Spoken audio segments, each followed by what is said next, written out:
the mantra. So this is the Guru mantra. I don't know if you have it there, but Guru Brahma, Guru Vishnu, Guru devo Maheshwara,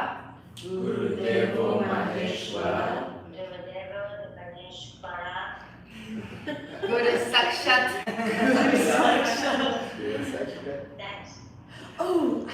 param Brahma, tasmai shri, Guruḥ namaḥ, namaḥ. Yeah. So what I was talking about this parampara is that you as a teacher, you really want to have that download every time that you're going to teach. So you can maybe get familiar with this mantra and repeat this mantra. I mean, I repeat this mantra maybe twice a day, every day. Especially before I teach. Sometimes, I just repeat internally to myself, otherwise I will be like chanting so many mantras that sometimes the students are like, maybe overwhelmed by it, or they don't know the meaning, so, But internally it's just that prayer, and parampara is the lineage. So in that lineage you're going to put everyone, of course all your teachers, but everyone that had support you in that spiritual path, Maybe even you had a friend that told you, come to this yoga class, or come to study Reiki with me. Your Reiki masters, if you study other holistic therapies, anyone that support you in that. But also your parampara will be your own bloodline, right? Maybe grandma, parents, because they ultimately were your teachers as well. They help you to learn the first words and walk. And in that line, when we do healing practices, I just put everyone. Yesterday I was like, okay, angels and divine beings, and then right away. Right? You get, when you ask for guidance and support, guess what happens? You get it. If you don't know how to ask for help, you better learn because it comes very handily, right? Sometimes we just, are so busy and, just kind of blow through us and we just do our stuff, but this is another ritual or Vedic habit, right? Vedanta habit that we can slowly start making more alive in our lives, and that way, when you do this type of prayer, and when we have those maharajas, those sannyasis, some of my teachers, man, they stay a good 2 minutes downloading their lineage because they have so many teachers, and they just acknowledge all the teacher of all their teachers, right? Then the teacher, then it's like a big line, and we're all listening, and when you do this type of practice of acknowledging that lineage, you will, first of all, always be protected, which is very important, especially when you work with energy and healing. It is such a thing about contamination and bad vibes, or the other way around. If we have angels, we also have demonic entities, especially in this time of age. So downloading the lineage and making a prayer, now you're going to teach, you're going to perform, you're going to heal someone, is super important for you to shield yourself. When you do that, not only you're going to be protected, but you are not alone anymore. It's almost like you call this, like for example, if I'm going to do Reiki, I always call everyone, just in case. Just in case. Like, hey guys, about to get some help here, But but you know, you always will go. I call the founders of Reiki. You know, Dr. Zui, Dr. Tanaka, and you know, they're the creators of Reiki, the ones that got the download for that art. And so they're there with me, right? And not only they're protecting me, sometimes they're correcting me and guiding me. So you need to have that kind of humble heart. And this is what I was reading in that Shavasana from the Bhagavad Gita yesterday about karma yoga, when everything can become an action of meditation, everything can become an action of yoga when you offer the fruits of your actions, and you're not longer, I am the teacher, and I am the mother, and I am the singer, and I am whatever. You know, you become a vessel, and you let the art of whatever that you perform just go through you.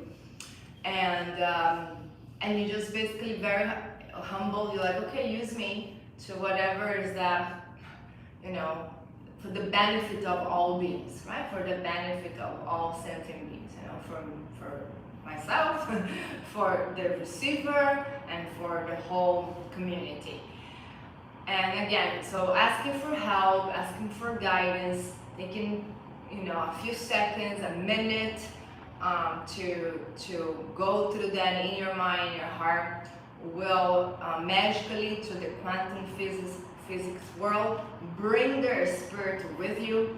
So now you're just, you know, doing that with so much, you know, love and the sense of karma yoga that you're doing this has your dharma to support basically wellness in the world, but also you're not alone. And when you're not alone and you have that divine army right behind you, you know, the angels and all the spiritual guides and animal powers and the shamans and the teachers and, you know, grandmother, you know, I had experience with my grandmother show up here at the school, you know.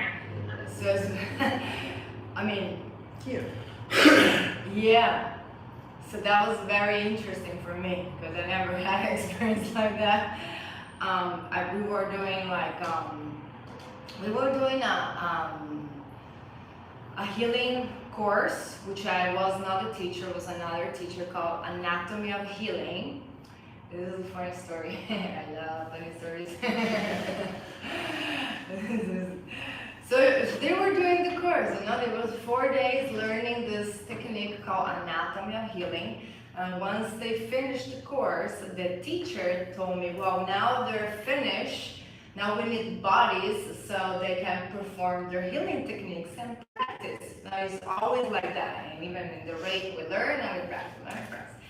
So I'm like, do you want to do that? I'm like, yeah, sure, no problem, I would love to. You know? So we were in the other room, and it was packed. No, it was like 10 healers and then 10 patients. What was the patient laying down, and I had a healer with me. And yeah, fine. I got some healing. Lay down.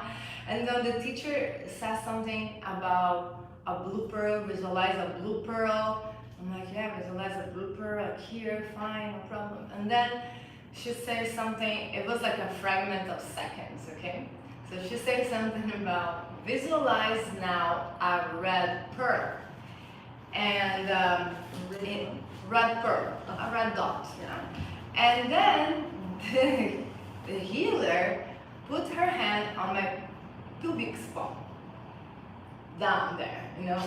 I know, exactly. So I was like, oh my God, they're going to, what class is this? It's not my class. It's a tantra massage.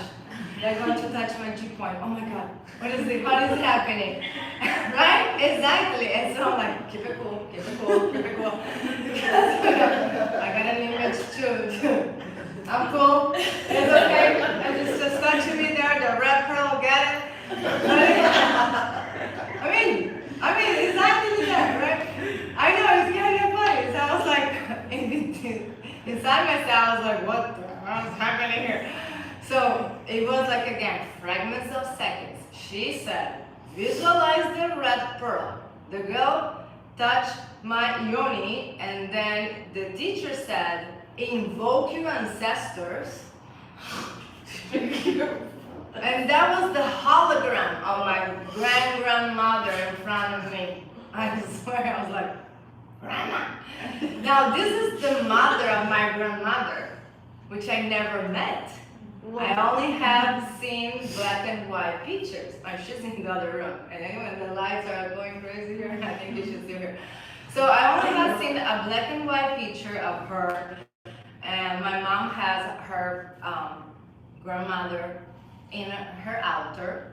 So my mom will, do her prayer, read one sloka of the Bible, whatever, and it was there. And I only have seen this black and white picture. Right, that's it. And so, so there she was, standing like you're standing right there in front of me. I was like that. And now this is, I have my eyes closed, but that's what I saw. I mean, the full room and my grandmother like that, like just watching me. And now I literally said, Grandma, what are you doing here? And then she took over my body and I came out of my body. So then I saw my grandmother face in my own body, and I was looking me down, like I was looking me on the floor with the face of my grandmother. So after that, I was like, okay, I think that body's mine. So I think I have a moment of nervous, like that is crazy, I believe if I had maybe, I don't know, maybe just kind of surrendered to the experience, something else could have happened, but I was like, wow, this is crazy. And then after that, it vanished the image and I just relaxed. In the end of the healing session, so then they need to give us the feedback, so how they pick up on it, right? So this girl tells me, okay, so I'm going to tell you, I gotta say that I felt the presence of a feminine figure around you. And she said that you're doing great, that she's always watching you and keep doing what you're doing. And I'm like, no way. I'm like, let me tell you what I experienced. Oh, you touch my thing, grandmother still up here, and she took over my body, right? So that happened like 5 years ago in the other. So that was another reassurance that it really, like Einstein and the Veda says, it has a law of no time and space where you are connected through love and through energy. So that's why, even when someone passed and we said, don't worry, they're always with you in your heart and their presence. I mean, look at this. I mean, this was outstanding. Like I can't never, that's like one of those stories that so what happens now? When I do my param, when I do my lineage, I ask my grandmother to, hey, since you're here already, and I say if she has any negative energies, please protect me. I ask grandma for help. So, that's a little example. But if it happened with me, is we're all equal. So you probably have some of your ancestors watching over you. And again, we have limited senses in our human form. That's why we want to wake up that 90%. When we wake up the 90%, that kundalini that is sleeping, we develop much more. Now we're that's the idea of become, an extraordinary human to use your full potential.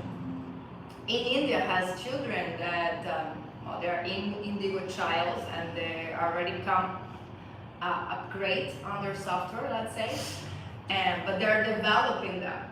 So they actually, some of them went to this show, Open or something, and they basically cover eyes and they can read with their fingers, like full on the page. Eyes are completely blackout cover. So they are, we all have those skills. We all have extrasensorial skills. We all should be able to tap into that energy, but we're not trained. We're not trained, we're not educated about it, so, something's foreign to you, then you don't know what to do with it. But, at least we can acknowledge them in our praise and say, please, guide me, protect me, support me, show me. And that requires humility, and that requires you to take off the seed that you are the one, and I am. The I am, the me, the I, the my is always ahankara. Ahankara is connected with the analytical mind. And when we do teachings and you get downloads that goes through you, through the students, that's called Rasha, it's like basically like an energy, right? Or Shaktipat, we also mentioned this before. It gotta go through the heart. It cannot go through the mind. So you can find your own words to download your parampara, and again, something that you want to start doing more. But let's take a look on this mantra, because this is the Guru mantra. So this is the mantra that I repeat this mantra, and then I just have a moment when I visualize my grandmother, my grandma, my mother, and all the teachers. I actually have multiple yoga masters that taught me, including Patabi Joyce and the family, someone related with Iyengar in Pune. So I just know everyone, and that is really nice. So let's take a look. So who wants to read our first line there? Our creation is that Guru, Brahma, the force of creation. The duration of our lives is that Guru. Vishnu, the force of preservation. Our trials, tribulations, illnesses, calamities, and death of the body is that Guru. Devo, Maheśvaraḥ. Maheśvaraḥ. It's another name for Shiva. Maheśvaraḥ.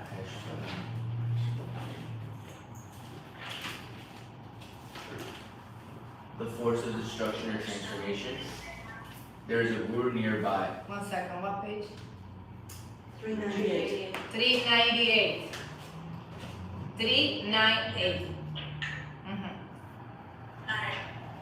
There is a Guru nearby, Guru Sakshat, and a Guru that is beyond the beyond, param Brahma.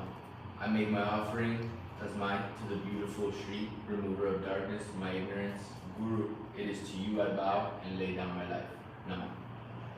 Yeah, so really beautiful. So it's acknowledging that triology, the divine triology. We already saw that. We're going to probably see that again today.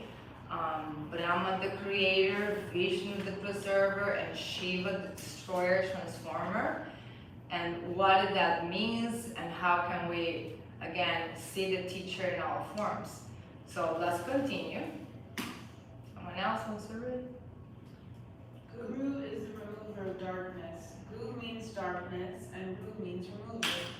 Darkness refers to what obscures the light of awareness. Guru is the enlightenment principle that aids one in the realization of the true self, the whole self, the holy self. The Guru removes Avidya. avidya, or ignorance, which is a case of mistaken identity. It is when you think you are your personality, mistaking your body, mind, container for who you are and ignore who you really are. It is when you feel separate from the whole.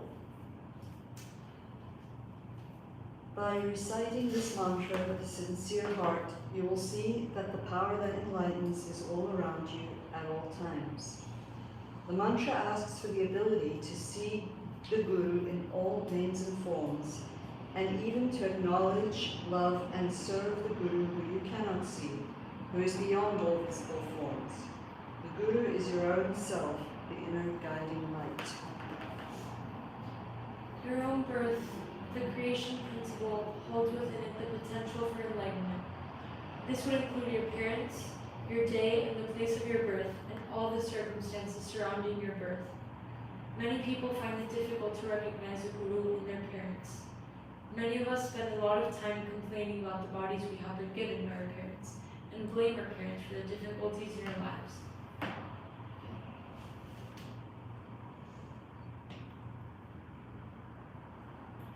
The situations. The situation we are living in right now at this time is where Guru Vishnu manifests. If we could see our present circumstance, who we work with, who we live with, who we are friends we are, as embodying the word principle, we make a stop perceiving them as in the way of our happiness and being to realize that they may be providing us with the way for us enlightenment to unfold. The most difficult circumstances to accept in a positive way are the calamities, the injuries and illnesses that befall us physically or mentally. Devo Maheshwara-the manifests as the big challenges in our lives, which actually provide us with great opportunities for clearing avidya and embracing all that happens to us as a gift from God. Destruction always opens the door for transformation. To see the Guru in the teacher who is right in front of you, giving you the teachings of enlightenment, may be very difficult for us due to the preconceived idealistic notions about what a guru is supposed to look like. This prejudice may disable us from seeing past the outer forms or personality of the teacher. To acknowledge that the Guru is beyond name and form, beyond what we could imagine with the limited vision of the thinking mind, is to begin to open to the mystery of cosmic awareness.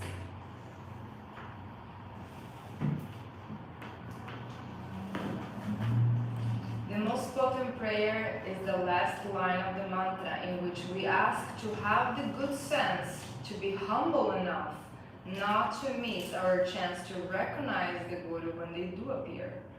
Only if we can let go our self-cheering, our pride, our need to be recognized in our earning, to be given credit for the things we do, we can ever hope to encounter the Guru, that which brings enlightenment to our soul. Yeah. So, usually before teaching, Guru Brahma, Guru Vishnu, Guru Devo, Maheśvaraḥ, Guru Sakshat, param Brahma, tasmai, shri, gurave, namaḥ, and mentally you just visualize all those that help you, and again, protect yourself, shield yourself, and avoid getting burned out. Again, relative, maybe you're new in this, but let's say, 10 years from now, so many yoga adjustments, so many classes, holding space so many times for people that sometimes carry so much trauma and things like that, it can catch stuck with you, it's like a real thing. So when you give a moment of like, okay, I'm going to perform this and do some prayers, some mantra before, then you can stay longer on the path without getting that contamination into you. And another one that shortly, I've already chanted that, and it's kind of popular, I'm sure you heard, it's just below the summary of the Gayatri mantra, which is the mandala mantra. And that's like the vow that the teachers perform.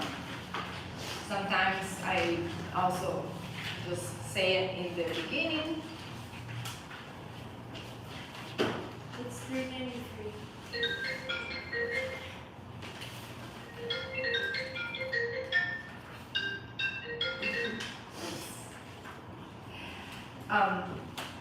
So that one right? Loka, samasta, sukhino, bhavantu. And then you can just write Shanti, Shanti, Shanti. You have that also, I don't know, in another part. Om Shanti, Shanti, Shanti. Shanti, C-H-A-N-T. It's interesting. C-H. The book says that thing. Yeah, that's what I meant. Oh. So, no means without exceptions be happy and free, but also may my actions, may my thoughts contribute to their happiness and freedom. So again, the diet goes in there, right? Like we don't want to cause pain, we don't want to cause tears, we really don't. We need to have a shift on humanity, and of course it starts with the ones that are on this type of spiritual path and yoga, because if we don't balance it out with the other side of the tamasic masses, then you know how we are shifting the world. So this is like your vow, you know, you vow to that. You vow that in your capacity, in thought, in action, in deed, you will avoid cause suffering in the world. Like that. So that's another mantra that we use a lot. So let's just do a little chanting now. And we'll just intend on all the mantras that we know and all the. I love to use the harmonium for it.